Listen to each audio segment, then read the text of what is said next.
Welcome. Good morning. Happy Friday. I'm so glad you're all here.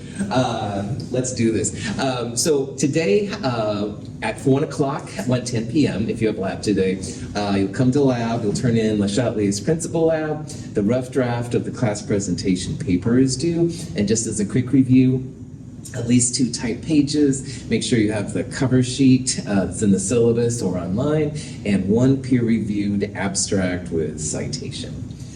Problem set number 3 is up. We'll talk about it. Then we'll take quiz number 3, and we'll do the titration calculations lab, which is just going to give more experience, like kind of going through that jazz. Any questions on that kind of stuff? Yeah, John? You said it's okay to have some of it as an outline for the rough draft. Yeah, definitely. Right. I just want to see that you're working on it and you're starting to think about it. So yeah, I will take lots of rough versions. Yeah. Other questions? Sweet. Okay, as we talked about today, we're going to start an exam review for the midterm, which will be next week. So if you have lab on Friday, of course, it'll be next week, Friday, 1:10, or Wednesday if your lab is on Wednesday.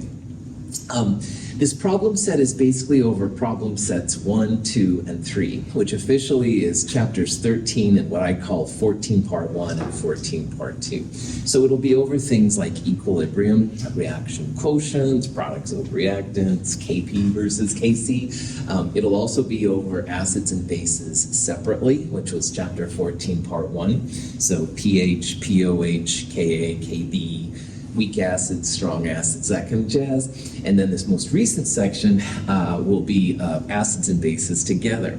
And basically you can knock all the acids and bases together out if you understand the buffers. There we go. Henderson-Hasselbalch I think is really cool. You don't have to use it, but I do think it's really helpful. As well as then these crazy titration calculations we're going to go through. So next week, when you come to the midterm, all right, make sure that you bring your calculator, pencil. You're welcome, absolutely, definitely, to have a note sheet. Again, that's 1 piece of paper, double-sided is cool. Anything you handwrite on there is awesome with me.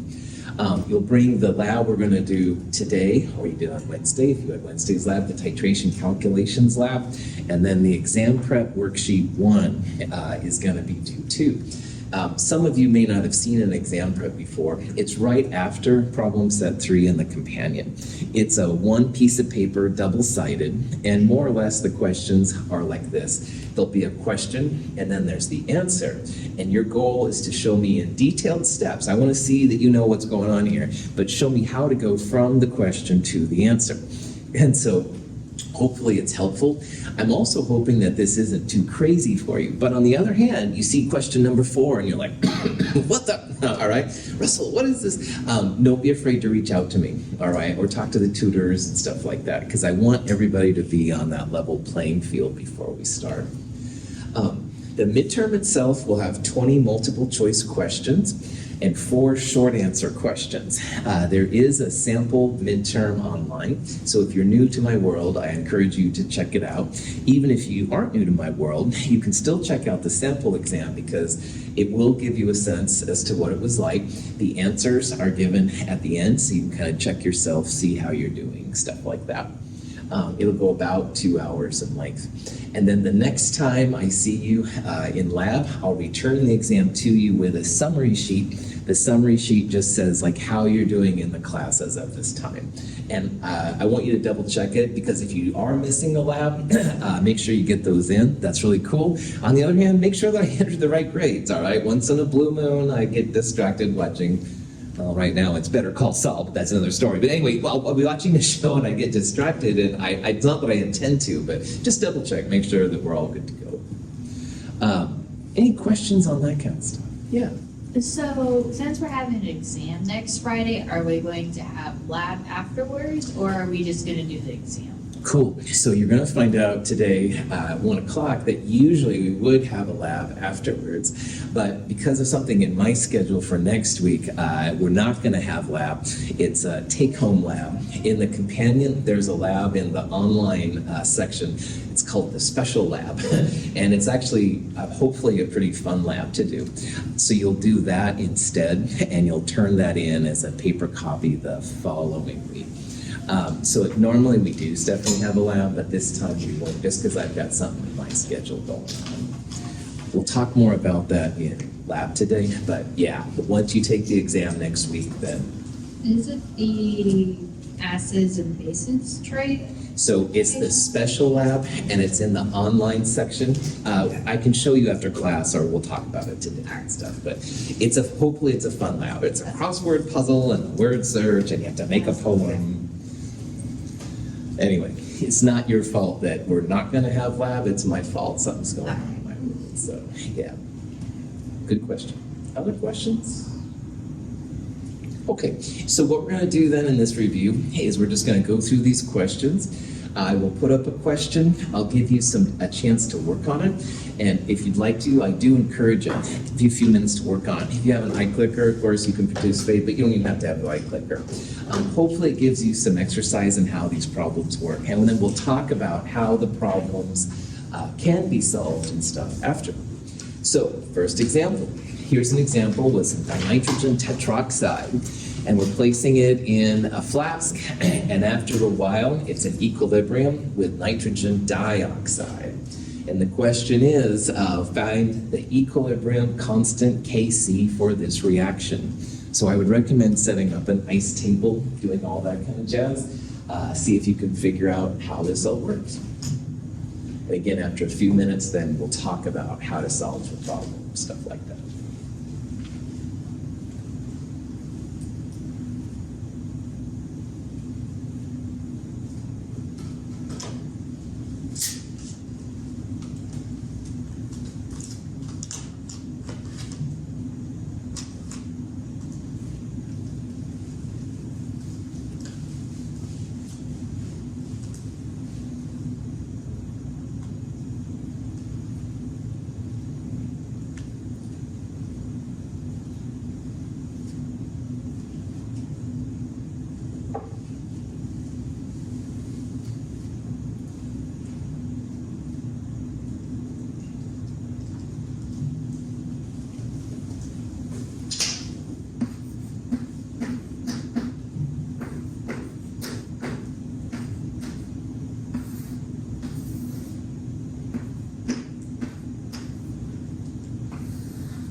so this is like a classic equilibrium problem, all right? And in equilibrium, which is most of what we're talking about this section, reactants and products both exist at the same time. And what is really helpful in figuring out equilibrium constants is you first set up the ICE table. So in an ICE table, there's different ways to do it, but reactants and products should both be listed as long as they are not solids and liquids, all right? Solids and liquids are pulled out. So these are both gases, they're good to go. In the ICE table, you should always use molarity. And so one little trick about this is that you can see there's so many moles in 2 liters. So you've got to divide the moles by 2 in order to find the initial amount of N2O4 that's present.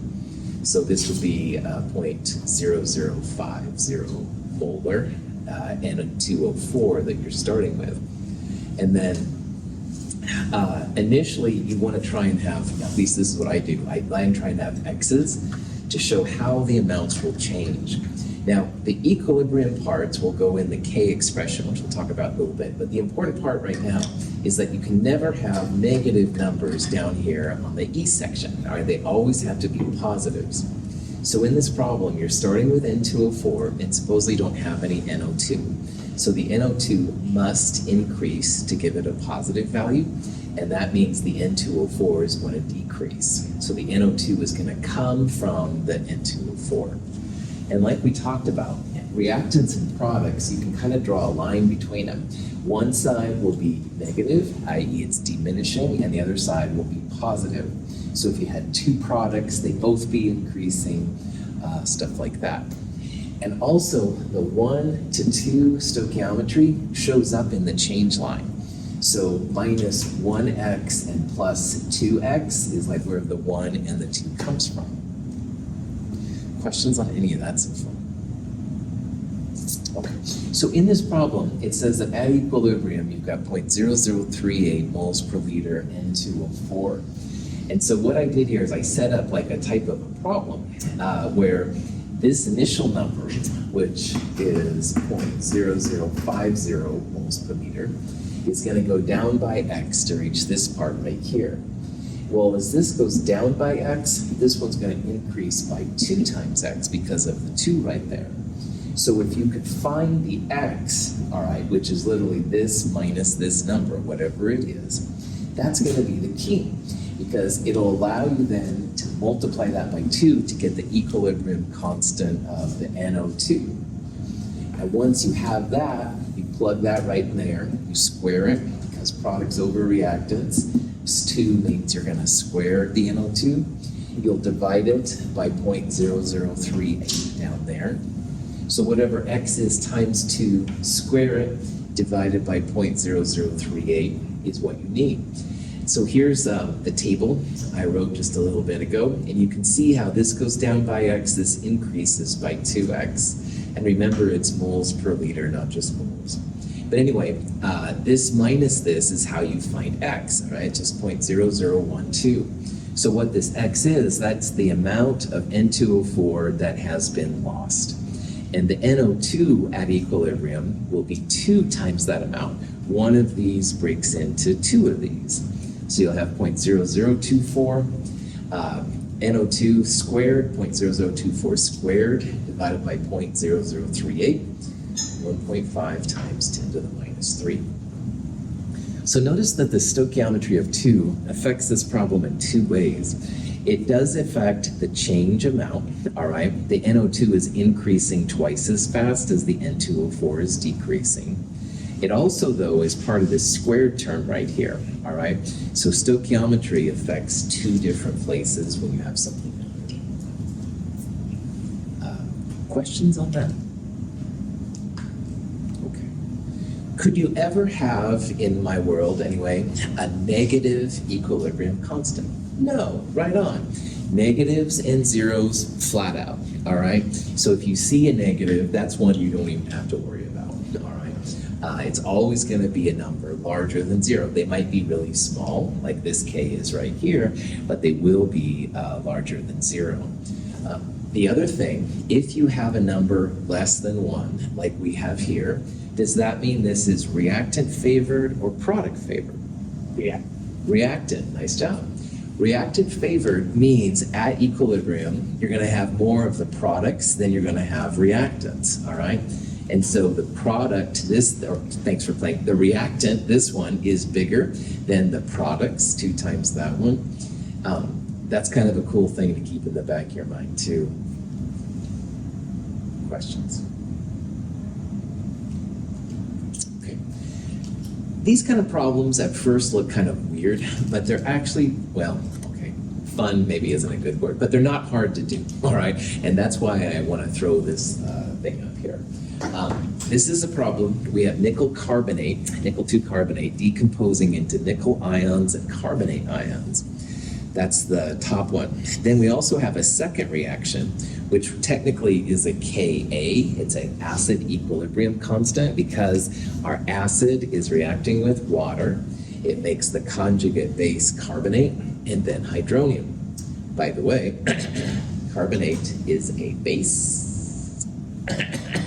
Sometimes I cough for stupid reasons. I don't have a cold or anything like that. Maybe I'm trying to give you a hint for things you'll see today. Sorry, at profat.com. Anyway, so in this one, we have these 2 reactions. We have their K values, and we want to find the equilibrium constant for this third reaction. And basically, in this question, we're trying to see how well nickel 2 carbonate dissolves in acid, all right? So this is nickel 2 carbonate and some form of acid making nickel 2 plus hydrogen carbonate and water.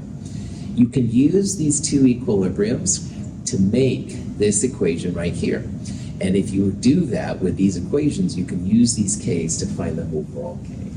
So see if you can figure out which of those answers is correct there. We'll predict if this is going to be a product favored reaction or a reactant favored reaction, i.e. will it go or will it not go very much?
So when you have a reaction or a problem like this one, you want to combine the top two equations some way to make them look like your desired equation, i.e. this one right here.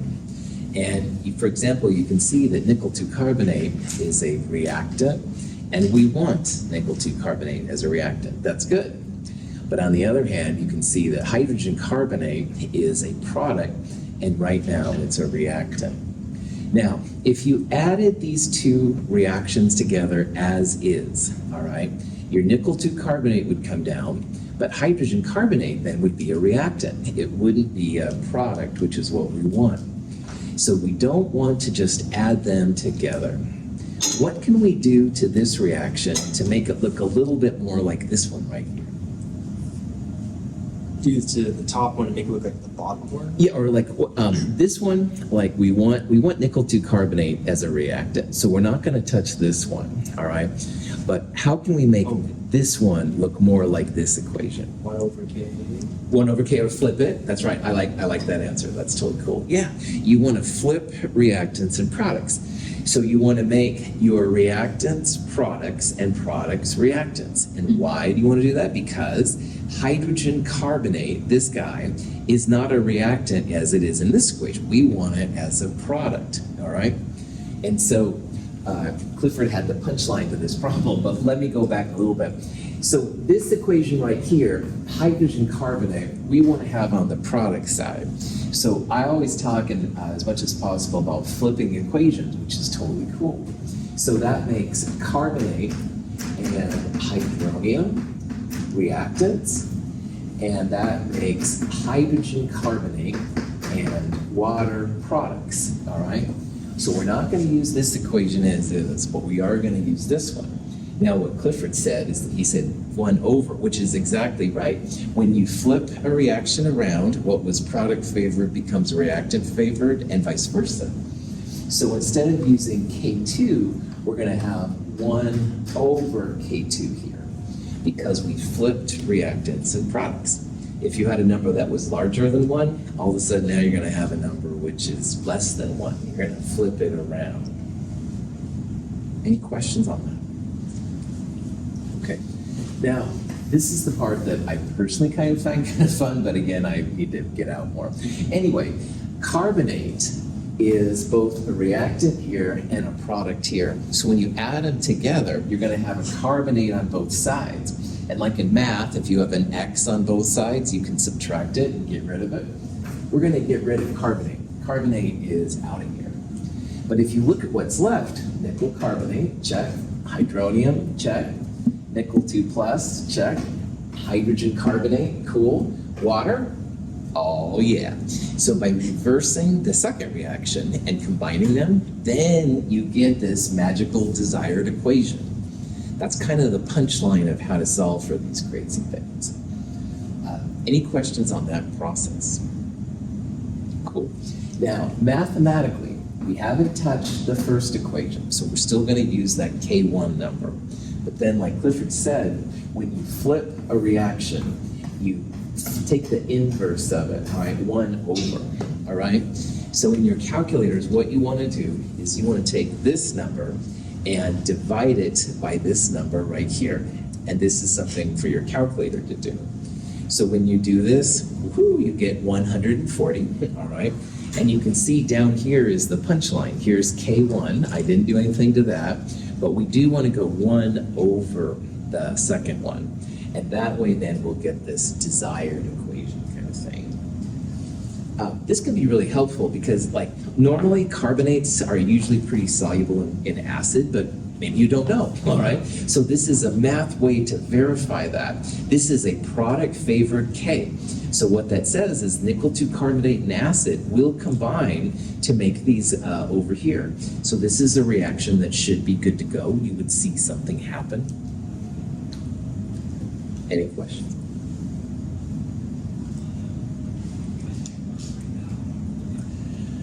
Okay, this is a funky problem. So I'll give you some time to work on it, but I want to talk about how to get ready for this. This is one of the crazier problems. If you understand how all these processes work, you'll be good to go. I would not give you a question like this on the midterm, but I have elements of this question in there. So that's why I think this is a valuable question to do. So let's talk about it. All right. So this equation is H2 and I2 making 2HI. The equilibrium constant is K. K, 54.3. Product favored or reactant favored?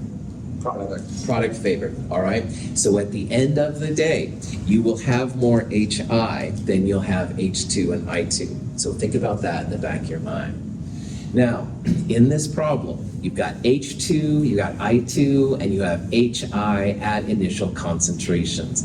And it says find the equilibrium concentrations. So I want to help you get started on this one. So we're going to make an ice table, all right? We're going to have H2, we're going to have I2, and we're going to have 2HI. And initial change in equilibrium, all right? So initially, hydrogen 0.00623.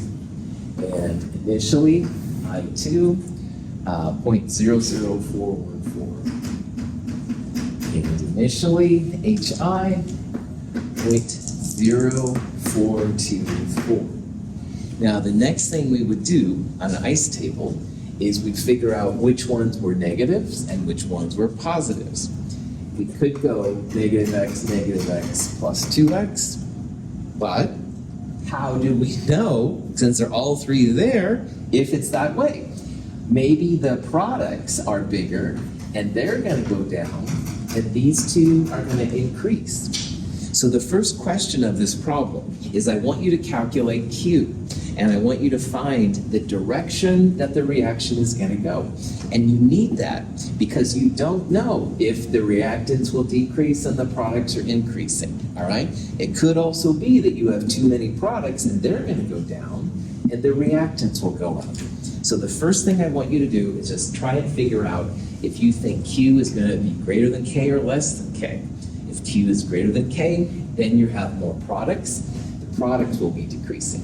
But if Q is less than K, you'll have this one right here. So we'll talk about this here in a little bit. First, just figure out how Q and K are going to talk to each other.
Okay. So Q looks just like K, all right? It's products over reactants, HI squared divided by H2 and I2. And you literally put in these numbers right here, all right? So you'll square 0.0424, you'll divide it by these two numbers right here. And this is a job again for your calculator. If you did it, and you did it right, Q comes out to be 69.7. Now, this number, what you want to do next is compare it to 54.3. And if Q is less than K, that means reactants will go to products. And honestly, most of the time, that's what you'd see. If Q and K were the same, that means you'd be at equilibrium. Whoa, cool, done. Unfortunately, that's not the case. But this is an example when Q is greater than K. So what happened here in this problem is they started with HI, and they're essentially watching it break down to H2 and I2. But the important part here, Q is greater than K. So that means we still have too much products relative to reactants. So if Q is greater than K, reactant is going to shift left to the reactants. So going back up here then, what you're going to have, you're going to end up with more reactants and less products. So this allows the chemist to know that the minus 2x is going to be here, not plus 2x. And of course, if this is minus, then these two are going to be positives. So this is a great example of how crazy Q can really help the chemist out. Because if you have these three things and you're not sure which way to go, find the Q value, compare it to K. Q greater than K means negative and two positives. If it would have been the opposite, these would have been negative and positive, etc. Questions on just that part? Okay. So now we can fill in the rest of our table here. We've got 0.00623 plus x. We have 0.00414 plus x. And we have 0.0424 minus 2x. So remembering that now it's K, it's not Q anymore. K is products over reactants. You would have 0.0424 minus 2x squared. You would divide it by 0.00623 plus x. And I'm running out of room here, but you'd have 0.00414 plus x. And all of that equals K, which is 54.3. If you have the solve button on your calculator, I would definitely recommend plugging this in. It's totally cool. On the other hand, if you don't, old school like my way, this is going to be a quadratic. Multiply these all out. You'll have x squareds on both the tops and the bottoms. So you got to combine them into one quadratic formula, but it is a quadratic formula. See what you can do. Once you have x, you'll add it to the H2 and I2 to get those numbers. You'll subtract 2x from the HI to get that value. I'll give you a few minutes here, and then we'll talk about more information, how to solve it and stuff like that.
Okay, so on this problem then, once we found out that the reaction's gonna shift towards the reactants, we'll set up an ice table where the reactants will go up by x and the product will go down by minus 2x.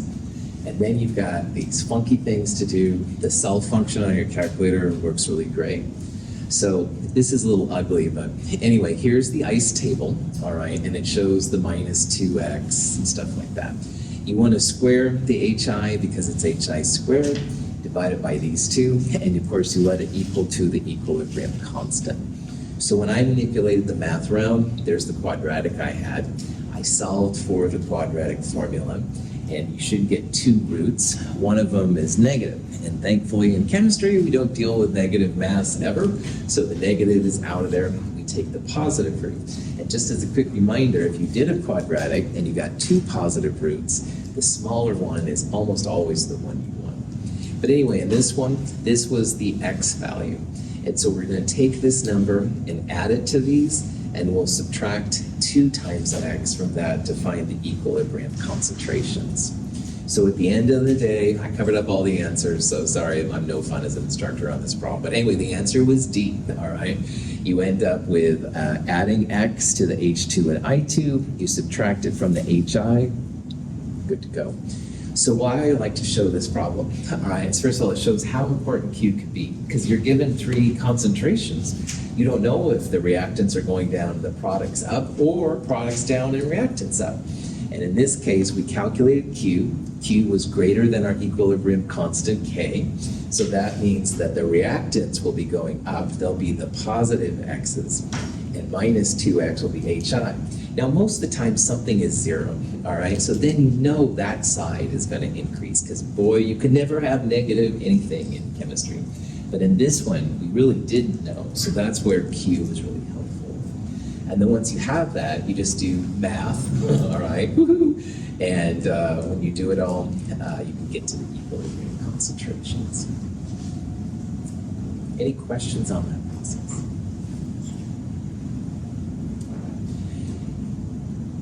Finally, on a problem like this where the math is crazy, if you're not certain you did all right, you can take the equilibrium concentrations and shove them back into the KC.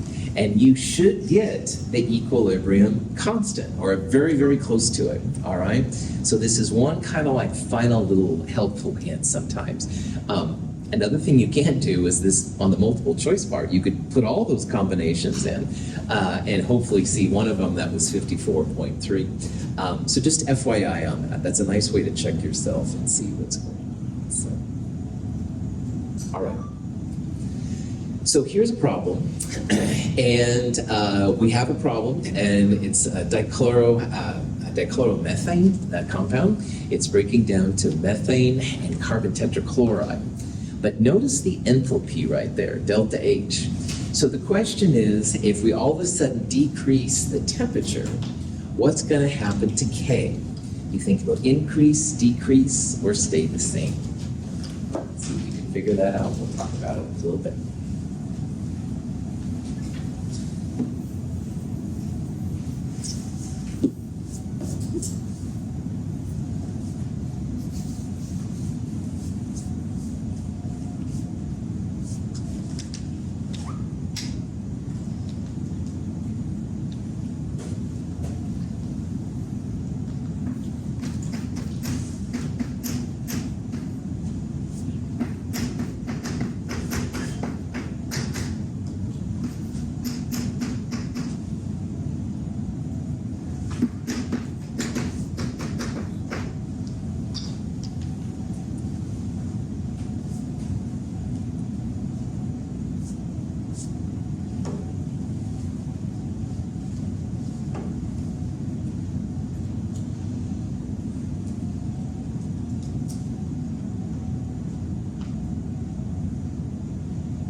even though the name is not part of this problem, what kind of problem is this? What fancy term would we use to figure out how to answer this one?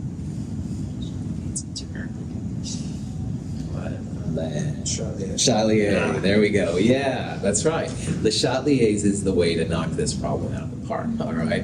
It doesn't say anything about Le Chatelier's, but that's totally what it is. We can figure out if it's gonna go left, right, blah, blah, blah. Now, if the reaction goes right, more products, less reactants, does that mean K is gonna get bigger or smaller? Bigger. Bigger, that's right. If the reaction goes right, more products, less reactants.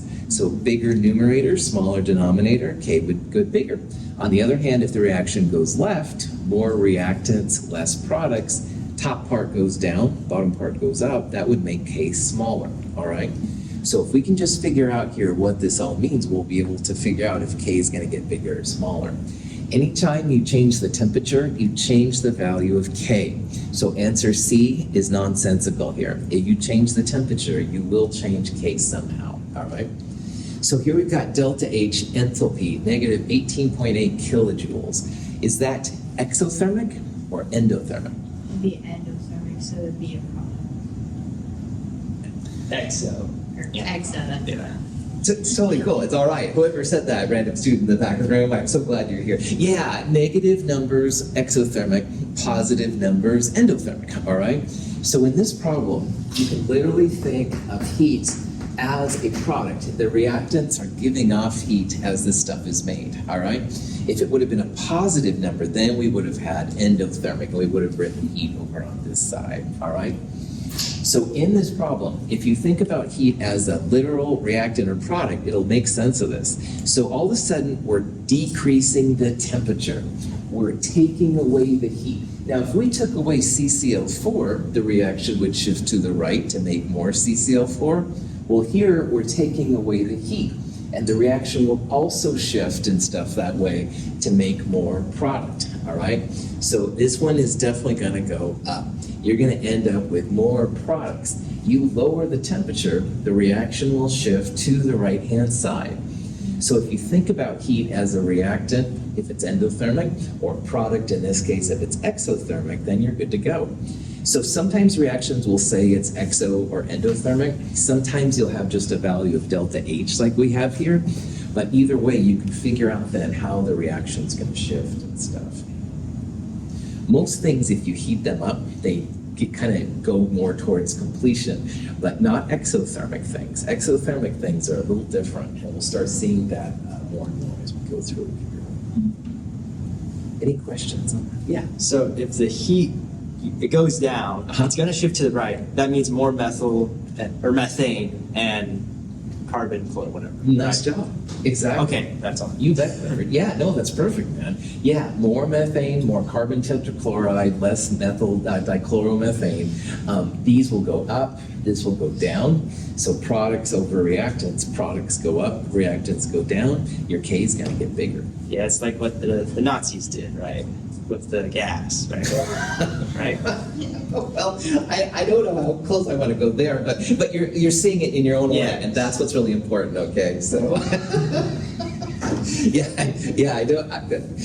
Anyway, you're seeing it moving to the right and stuff. Yeah. So good. We all have to interpret it in our own way and stuff. Right on. Other questions? All right, this is a good place to stop. Thanks for being here. I will see most of you this afternoon.